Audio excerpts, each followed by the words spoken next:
I'm very pleased to welcome our first speaker, Hannah Marynissen. Hannah is an art historian trained at the Courtauld Institute of Art in London, with experience working for London Art Fair, Tate Britain and the National Portrait Gallery. She's currently based in Austria, where she deals with programming and exhibitions at Filius, which is a foundation that funds projects by Austrian artists abroad. And she does that alongside her work as a researcher for Sisters of the Lens, a collective of art historians aiming to spotlight important female photographers from the 1850s until the 1950s. So with that, over to you, Hannah. Great, thank you. And Georgie, you can actually go to the first slide, thanks. So thank you for allowing me to share my thoughts on this platform to start with. As mentioned, I've been involved with Sisters of the Lens since 2020, but the idea was actually born 2 years earlier when my colleagues Terence Pepper and Georgia Mind saw that there was a lack of research into late 19th and early 20th century women photographers. Since founding Sisters of the Lens, there seems to have been a renewed focus on female creatives through various online initiatives. For instance, Katie Hessel at the Great Women Artists comes to mind. However, one only has to do a simple Instagram search to notice that there is still a great disparity when it comes to the exposure for male versus female photographers, especially for our focus on modern photography. It is for this reason that we decided to use Instagram as a platform, as it allows us to share our research with as wide an audience as possible. Our end goal is to place these deserving women at the center of mainstream thinking about photography, just as many of their male counterparts already are. However, in using a slightly unusual platform, we have also come up against an unusual problem. And this is where this image by the Austrian photographer Pepper Felcherich comes into play. Originally posted in May 2020, this image was removed shortly thereafter for violating Instagram's indecency policy. In this talk, I want to explore the ways in which Instagram's removal of this photograph completely severs the image from its historical and social contexts. By looking at the original publication in which it appears, I hope to place the work within its proper historical setting, one which is maybe more nuanced than one might first imagine.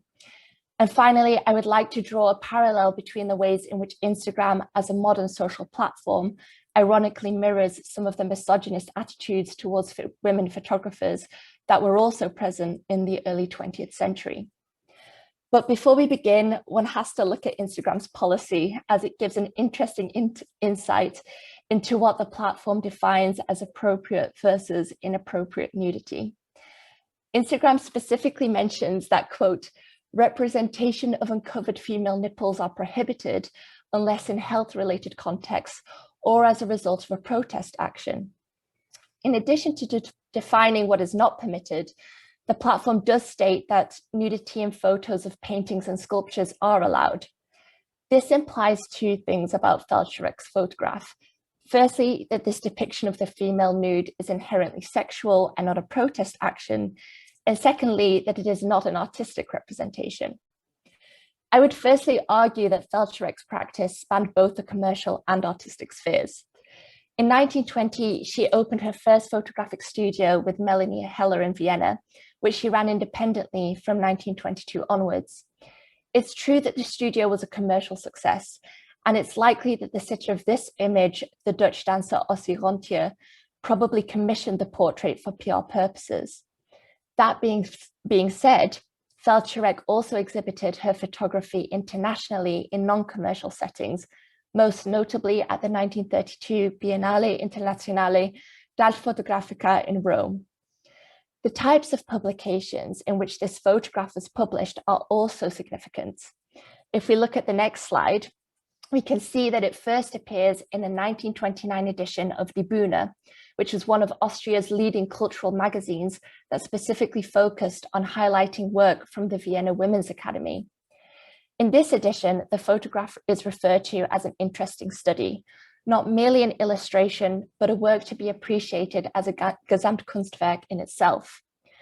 On the next slide, we also see that the photograph appears a year later in an edition of Mocha. This was a slightly more eclectic magazine that was firstly published in 1928. In this magazine, puzzles, short stories, and articles were richly illustrated by a mix of paintings, drawings, and photography. As you can see, Felcherek's photograph, framed with an ornate border and minimal caption, is treated as equal to the Art Nouveau illustration opposite, which was by the Hungarian artist Sergius Hrubly. Sorry if I mispronounced that. To view the photographic nude as inherently sexual is also misguided. If you go to the next slide, we can see that during the First Austrian Republic, various photographers, such as Madame Dora, Trudy Fleischmann, and Jamil Krul, just to name a few, were adopting new attitudes towards photographic nudity, and this is closely tied to the popular rise of modern dance. Both modern dance and nudity evoked similar ideas around liberation for women from the strict social constraints of the early 20th century, which were exemplified at the time by restrictive fashions. So the more dancers such as Josephine Baker and Ossie Roncho became known for their groundbreaking performances, the less clothing they wore. So it's unsurprising that many dancers chose to be photographed naked for their PR purposes. On the next slide, we can see that the empowering undertones of this image is encapsulated by the Die Bühne caption, which states that, quote, "In the past, the ladies had their photos taken with dolls or children. Today, with dogs and tigers, that's how time changes the image of women." Women were increasingly choosing to photograph themselves as fierce, or as this caption puts it, interesting, rather than merely beautiful or maternal.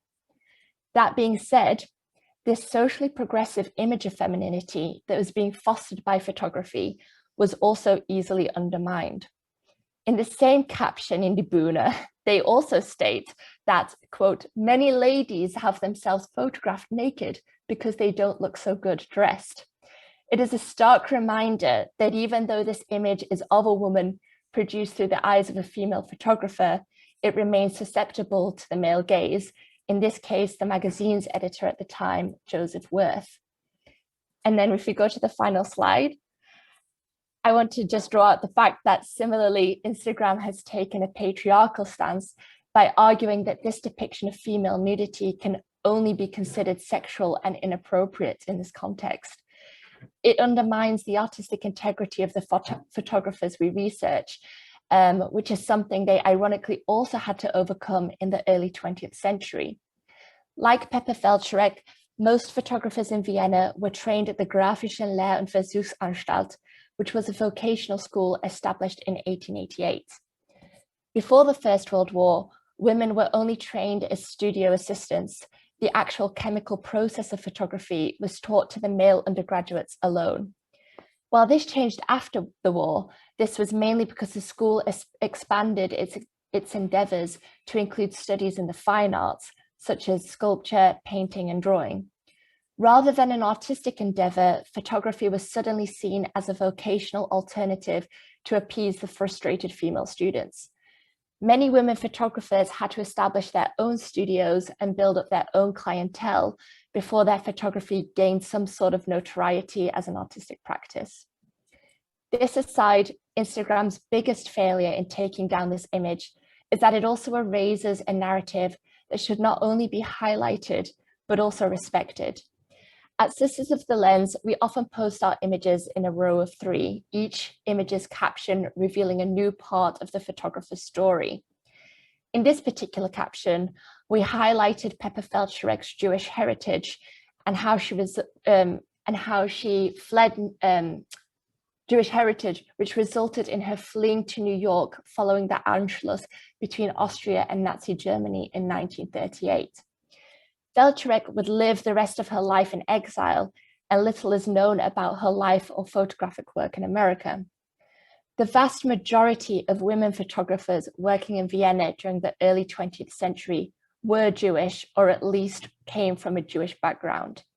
The discrimination they faced during the 1930s led to many of their careers being stifled, their names subsequently forgotten. With this image removed from Instagram, Pepper Felcherig's narrative unfortunately remains incomplete, at least on this platform.